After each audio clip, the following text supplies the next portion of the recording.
Godlike. Owie is godlike. What in the hell? 9-0-4 on the Lion. Okay. Radiant's top tower is being attacked. No, when I saw the picture of like all the Arkosh players with like Owie 2000 at the end of it, I got serious vibes of Star Wars, where, you know, Slack is going, I got myself a new apprentice who is much younger and much more powerful. Owie is being corrupted. We said it before. He's sort of turned to the dark side. It is true. 9-0 on this Lion, which, I mean, it's nice looking at it. You know, we can laugh about it. The problem is 9-0 on the Lion doesn't really put him in a great position to win the game. Much. Yeah, it's a hero. Cool, we've got 9 kills. What are you doing with that? They are jumping in onto the Timber though, but guess what? Song of the Siren into the Supernova. It's the 5th time I think we've seen it in this fight, and it's going to be just as effective now as it was back then. Papatootie even in there with that Dream Core to make sure no one is running away. And Arkosh, they're just going to get completely wiped out here. Both the supports dead. Canis Vulpus down as well. And they've even actually caught out Gremla, who is trying to TP home and actually did make it away. Didn't even need the BKB for that one. No further lockdown from either Devi or Papatootie, but even without that kill, that's still 3 going their way, and every single team fight really seems to be going in their favor. Arkosh have just completely lost whatever control they had been previously holding on to. They're not worth difference is just sloping down in D2 Hustler's way, and they're coming up with more and more solutions to these heroes as the game goes on. That's the Aghanim Scepter I was talking about earlier, so not only going to be effective against the Lifestealer, but also against the Viper, though. Lifestealer is now able to just, when he sees that net on him, if he already ready to pop, just pop the Satanic, move out a bit. Stealth. Magic Immunity, Piercing, Disable is very good. Yuma just really doesn't have to care. He can hit anyone, anywhere. Doesn't matter what they've got to defend themselves, so Siren is sort of full send sort of situation as Devi, okay. They're in onto the Lion. Owie not dead just yet though, but he's still stuck inside the shotgun. He is rooted forever and he will be taken down. Arkosh trying to turn this one around, and Yuma will be taken out. His Aegis did sort of time out a little while back, so he did not have that second life available, and I mean, that's exactly what you wanted. Owie sacrifices himself for the kill. He even bought back there. Don't think he actually got in a position to go for the finger. Yeah, didn't get to use it, but he's back. They're looking for it. Canis Vulpus pushing forward. The blink is not up for a few more seconds, and do they actually see? No, they don't have detection. They will throw down the sentry there, though. That gets them in onto the Nyx Assassin, but they now realize Papatootie was just sitting in that tree line, and they will get the far more valuable of those kills. It was a Owie ward that they placed there after the fact. They realized something might be up over there, so nice vision there by Owie. And the forced to play a little bit slower for the next 30 seconds. So the Naga Siren forcing in the waves. Things are going to be somewhat more difficult. All the waves are already shoved in. Everything is on your side of the river. So regardless of finding those 2 kills there on the position 1 and the 2, I don't think they're getting any towers off of this. And it's 33 minutes in the game. It's rare to be in this kind of scenario where you find the kills on the enemy side of the map, but the waves also don't happen to be pushed in. Yeah, just not a lot to be done there. As you mentioned, in terms of the objectives, they're at least finding farm. Pale Horse pushed into the jungle. See him taking a little stack here on those Ancients. So opportunities for more gold for them, but yeah, map control really just not going to budge. Net worth lead, though, for D2 Hustlers does tick down a little bit. So if you're Arkosh, I mean, the problem with that, though, is if you drag your feet here, you're pushing into the late game, and you're pushing into the late game against a Naga Siren with a lineup that will not scale to that same ability. So on the one hand, you would think it's okay because you're at least sort of creating more space for yourself. You were able to find some kills, but you're still sort of playing on a timer. If you let it go too late, things are going to get pretty rough as 1437. Try to jump in onto Pale Horse. That's going to be a hook shot in from Crow, though. Okay. 1437 will be stunned up and taken down. Yuma, he could have tried for the Song, but Song to save just the Nyx Assassin probably doesn't feel too great considering the cooldown, so Yuma's just going to let that one go, and the Nyx Assassin will be sacrificed again. Dying times in a row here, not great. He is working on the Aeon Disc that'll save him from those like huge initiations there, but I think that he really thought that his team would like react to that one a little bit faster if people turn that one around and get the kill. But I think Yuma made the right judgment call not completing the Song of the Siren, because he used that big cooldown like that. The situation goes from bad to worse. It's basically been the only way they win these big team fights, right? It's Song of the Siren to the Supernova every single time. You waste one of those cooldowns, suddenly the game starts to go in the other team's favor. But now, playing close to the Roche pit here, another 20 seconds till it's up, which is just perfect for D2 Hustlers. This will have Nyx Assassin back up for that one. And again, they take these team fights in areas where they're forced to defend on Arkosh very well. Pandego was able to get that Aeon Disc running, so he's not going to be quite as easy for Pale Horse to sort of jump in onto, although for the lifestealer, the MKB was recently finished off, so the ability to go through the evasion, which the Phoenix doesn't have, but still going to be useful against some of the other core heroes here. As D2 Hustlers, okay. 4-man smoke, 1437, not in the smoke, but he's got Vendetta, so Invis up on himself as they look to push their way forward, but unless they go directly mid, I don't really think they're going to see much of anything, but they do get that vision down. Canis Vulpus was sort of standing in front, but I don't want that one. Gremlo's now coming up as well. They do connect with the ensnare, but Force Staff. A little bit of separation. Gremlo will now pop the BKB, and this is... I don't actually know if this is turning into a full-on fight or not. They're sort of pushing their way forward. Devi is going to go in for it. Pandego, though, didn't manage to get off that Supernova, but they are sort of burning their way through it. Supernova taken down. The egg will fall before it can go off. Devi Llama now doesn't have a whole lot of HP. He's going to be sort of forced to fall back, and Yuma actually has to pop that ult defensively. First time we've seen it this game really used to bail D2 Hustlers out rather than let them go in. Because the one time the Supernova doesn't actually go off, they take it down because the Song inside of it isn't there to set it up. Deal inside is great. A lot of attacks, he's blowing that one up incredibly quickly. Now, he's going to allow them to take the Roche on here.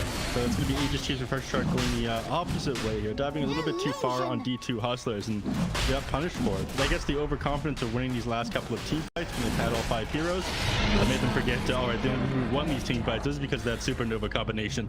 Right.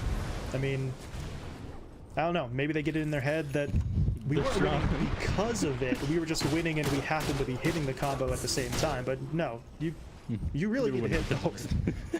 And if you don't, that's what happens. So, Aegis up on the Lifestealer.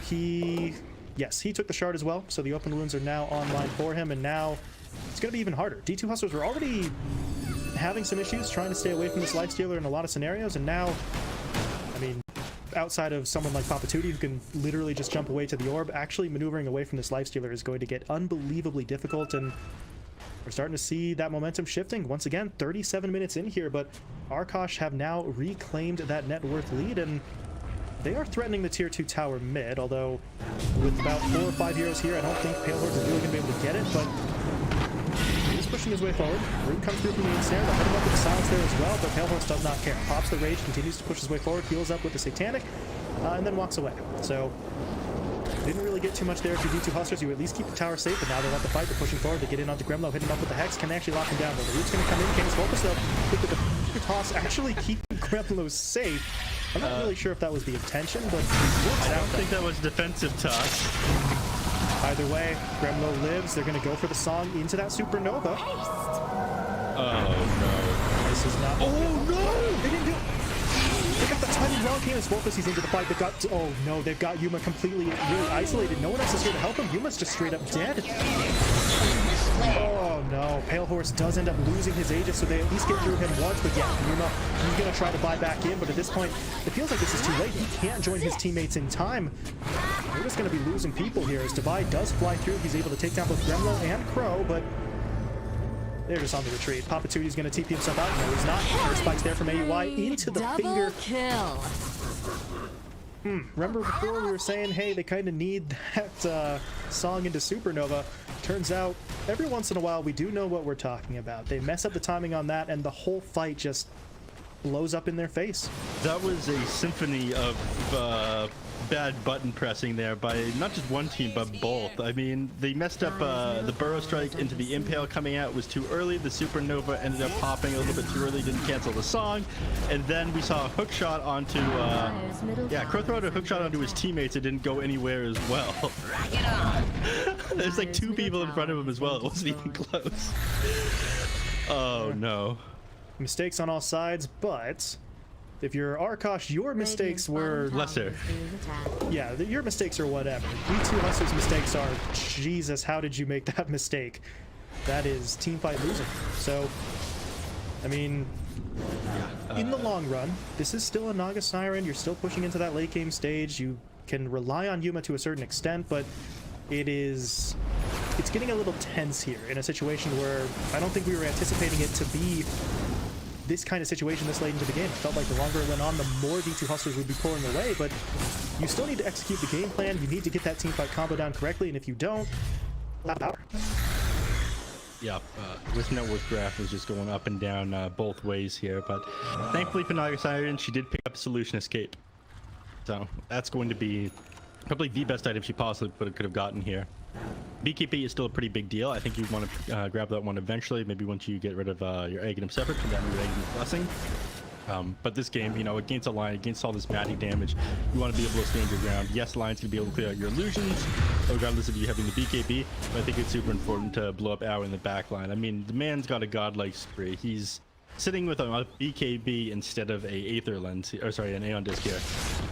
You don't let Lions do this. Aui's an absolute chat. This is the kind of stuff, like, if you were to say, hey, there's a Lion with 9 kills and 12k net worth, you would assume it was probably 1437 on it, but Aoi is the one sort of, as you said, filling that Shad role instead. He's been farming up insanely well, and I mean, mentioned earlier on, yeah, you've got 9 kills, but how much are you sort of affecting the game, yada yada yada. Honestly, he is having a pretty sizable impact here. At the end of the day, it still comes down to the cores to actually do the damage, but you saw the reason they were able to sort of finish off that kill onto Yuma definitively in that last fight is because Aoi comes in for that last little bit to get them over the top with the finger. So we were sort of joking about it before, but the impact is there, and if you're D2 Hustlers, Aoi is not a hero you can just sort of forget about. If you let the Lion get in there with the lockdown he has, with the nuke damage he has, you are going to be suffering, and now they might be suffering anyway. Pale Horse is just directly onto the tier 3 tower. They are destroying this. It's gone. I think it's Sphere is going to save him from that Magic Community piercing net, and just going to hop in the Gremlin and walk away. D2 Hustlers, you cannot allow your opponents to get away with this. They are looking to catch up. They get the Hex down onto Canis Voltus, but there's going to be the Force out, creating a little bit of separation. Pale Horse now jumps out, but Papa 2 is able to connect in there with that Dream Coil, but Crow hooking his way forward. Devi in some trouble, so they're going to bail him out with the Song of the Siren. Where is the Supernova? Pandego doesn't actually want to pop it, so they have to run. They really just have to run. 1437 gets caught out and taken down, and the rest of the lineup falls back. So it seemed like Yuma went in with that song thinking Hustlers were going to start the engagement, but Pandego's a bit too far out of position, and there's your culprit. Didn't actually have the Icarus dive. It was still on cooldown for a few more seconds, and without it, he couldn't position himself correctly. So the two Hustlers have to fall back, but that means Arkosh, they're in again. They took the tier 3 tower last time. Now Pandego. Okay, it's time to go. Aeon has popped. Icarus dive gets him away, but this is a full lane of racks. It's going to be taken by Arkosh. They can try to slow this one down, but I don't think they'll be able to do anything about it. In fact, they might just turn their eyes onto the tier 3 in the mid lane after this. I mean, you're still down for another 54 seconds here. You do have Song of the Siren back up, but without like the Nyx assassin's done as well after these last couple of fights, the net worth advantage has gotten pretty significant here for Arkosh. Gremlin is attacking tower from the low ground here, applying the stacks to the tower. Oh god. I don't like what's happening. That is legitimately dumb. But there it is. Gremlo with the attack range, and well, between himself and Pale Horse, they don't actually get through the melee racks, but they knock about half the HP off of it. They got the tier 3 tower, and all of that, you have to consider that comes after they already cleared out the entire top lane. So all that was really just sort of a bonus, and D2 Hustlers aren't in a position to immediately defend it. They want the Nyx Assassin back up. They want that song into the Supernova, but this is twice now that they sort of messed up on that execution, and while they can sort of always pull it back, maybe that confidence from them is sort of slipping up, and all it takes is a half second where you don't have that timing correct, and then that entire combo just fails completely. What's happened the last couple of times. I think getting back into this game, it's going to be a matter of like a bunch of things going right. I mean, you're going to have to play super close to Naga Siren basically all times here on Pandego. 1437 really needs to finish this Aeon Disc. He's just been blown up at the start of these fights as well. Normally you want to run right in there. Oh, beautiful stun. Okay. They've got Gremlo, but God, Aeon Disc coming out again. I think that's 2 Force staffs actually on the Gremlo to get him away, and he is going to survive, but now there's going to be the Supernova. Where's the song? Yuma's going to try. No, he's not. He's going to cancel it as they realize they've gotten too far away. So the Supernova is deployed. Nothing comes of it. They get no damage and no stun, but Devi He's still pushing forward, but this feels a little bit risky at this stage. He's starting to outrun his own backup. He needs to try and get back into position, but there's the Hex, canceling the Timber Chain, dropping him low. Can they finish him off? First by Painted Focus, meanwhile, onto the high ground. Going in for the Avalanche, pops the BKB, looking for the damage here as he goes in for the Tree Volley as well, but now we're going to see that Song deployed. But once again, it's defensive in nature. Arkosh, I mean, they're not going to be able to find the kills that they might have wanted, but they're not in, they're not in danger here, but Papatuti actually did get caught.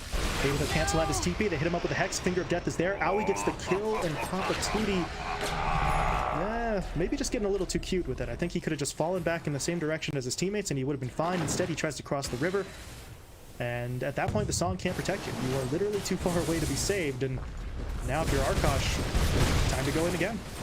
Yeah, I mean, as soon as they expend the Supernova, Arkosh kind of know they're able to take these fights, so even though D2 Hostile is continuing to run at them, you have so many opportunities to turn things around. They want to take these scrappy fights against you, and they keep on managing to find them. And that comes out, but this isn't going to matter. Wow. Pale did drop a little low, but yeah. Held the Satanic in reserve. Yuma's going to go in for the Song, but Pale Horse does not care. Neither does Aoi, for that matter. In with that Finger of Death from outside of the Song's range. So 1437 will be taken down. He does not have his buyback available. 35 seconds without it, and about 700 gold short as well. So Arkosh are going to push in. Papatuti gets taken down. He just used his own buyback, and that... I mean, what do they do? They can't do anything here. I mean, they can throw Song Supernova out, but without these other heroes sitting behind you, without this extra disable, I'm not sure that they're able to defend from this one. This next 90 seconds they have here, they're just going to lose the game. At the very least, they're going to lose the last set of racks. Legstar, again, he does not care. I mean, he's going for Crow. That's neat. Cool, he got the kill, but now you're outside your own base. Your BKB's wearing off, and he can't actually move. There we go. Timber Chain going to get him back in, but as you said, Arkosh could just go in for that final lane of racks. They know their opponents really don't have the means to stop them. Yuma, though, okay. There's not enough the Song and stun. Siren into the Supernova.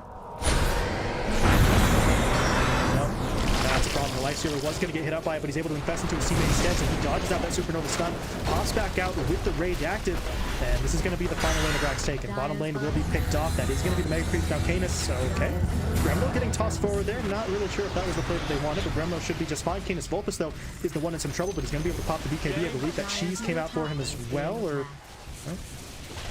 Yeah, that's going to be enough. Walks away. D2 Hustlers at this point just feeling like they're scrambling for this. They do have eyes on Gremlo. They will be able to get through that BKB with the snare. Zuma does have that Ags, and that will get them a kill. But, We'll bring their axes back. Yeah. Unfortunately. Oh, God, tier 4. Tier 4 is just... Is it just dead? These creeps are just going to hack away at it. Nobody's here to guard it. Wow. And they're going to play super far forward here, probably keep him locked into the base, not give him a chance to exit and find any sort of extra farm inside the jungle right now. This is, your backs are against the wall right here. There's so little that you're able to do. I mean, last game we saw a desperation play that went Divine Rapier. This game, I'm not sure anything comes of this. You can't really build a Divine Rapier on the Naga side, and your illusions aren't going to get any of the benefit from it. Right now, you're working on a Silver Edge for some godforsaken reason. Like, maybe you get an amazing initiation. Or the Song. Pale Horse? Nobody's gonna touch him. Walks away, Trickster Cloak, keeps him fine, and yeah, D2 Hustlers, as you said, they're in that desperation mode, but what do they try? What can they build? As you mentioned, Naga, you don't get Rapier. That's just not going to be the play. The Silver Edge doesn't feel like it's going to be impactful enough. Papatuti, meanwhile, he's going for an Aeon Disc. That's going to help keep him alive, but it doesn't do them much good in terms of winning the fights. So their options are just so extremely limited here. Really, the only thing that they can do is try and actually hit that Song into the Supernova combo at the start of the fight. They did technically get it off there in that previous engagement. By that point, they've already lost 1 or 2 heroes, and they're all sort of on the retreat. So if they can initiate in with it, maybe that makes enough of a difference, but it really just feels like they're down to really their final attempt here. If they can't win this next fight, it's pretty much over. Yeah. How much HP does this Tiny have? Yes. Yes.